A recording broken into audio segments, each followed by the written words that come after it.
नमस्कार, BRT claim solution में आपका स्वागत है। आज हम जानते हैं कि what you have to do, what have you not to do. Valid documents है तभी रजिस्टर कीजिए। तो पहले ये देख लीजिए, you have to do motor claim register if you have all documents papers are valid. Example जैसे आरसी। आरसी में क्या वैलिडेशन है कि अगर आपकी आरसी न्यू व्हीकल की जिस डेट से कटी है उस डेट के बाद ही क्लेम मान्य होता है। तो पहले अगर एक्सीडेंट हुआ है तो आप क्लेम रजिस्टर ना करें। अगर आपने लर्निंग लाइसेंस कटाया है और वह एक्सपायर्ड है तो आप क्लेम रजिस्टर नहीं कराएं।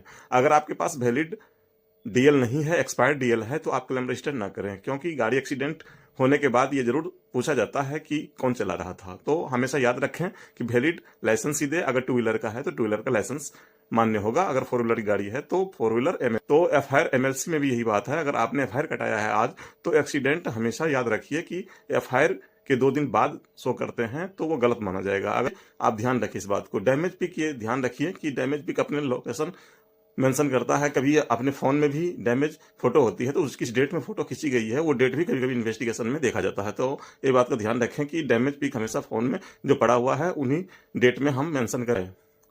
You have not have to do register claim if your documents are non valid. तो यही है RC, DL, insurance, medical paper, FIR. और ये गूगल टाइमलाइन क्या शो कर रहा है, डैमेज पिक जो आपके फोन में पिक खींचा गया है डैमेज की, तो वो डैमेज किस डेट में खींची गई है, सो डेट मेंशन होना बहुत जरूरी है। क्योंकि उस डेट से अगर आपके बाद की होती है और डैमेज पिक आपकी पहले है तो वो डेट शो करेगा फोन में कि आपका किस डेट में एक्सीडेंट हुआ है, किस डेट का डैमेज पिक खींची गई है। तो इस बात का ध्यान रखिए। और कभी भी आप सबमिट नहीं करें डॉक्यूमेंट और व्हीकल अगर कोई भी नॉन वैलिड डॉक्यूमेंट आपके पास है, तो उससे क्या होगा कि आपका क्लेम रिजेक्ट हो जाएगा, साथ ही साथ आपके डैमेज की और फोटो चली जाएगी इंश्योरेंस कंपनी को और बाद में वो क्लेम नहीं मिलेगा। इसलिए हमेशा याद रखें, ऐसे क्लेम जिनके डॉक्यूमेंट या हमारी डैमेज वेरीफाई नहीं करता है तो हमें क्लेम क्लोज करा देना चाहिए और अपनी गाड़ी का वैल्यू बरकरार रखनी चाहिए। धन्यवाद।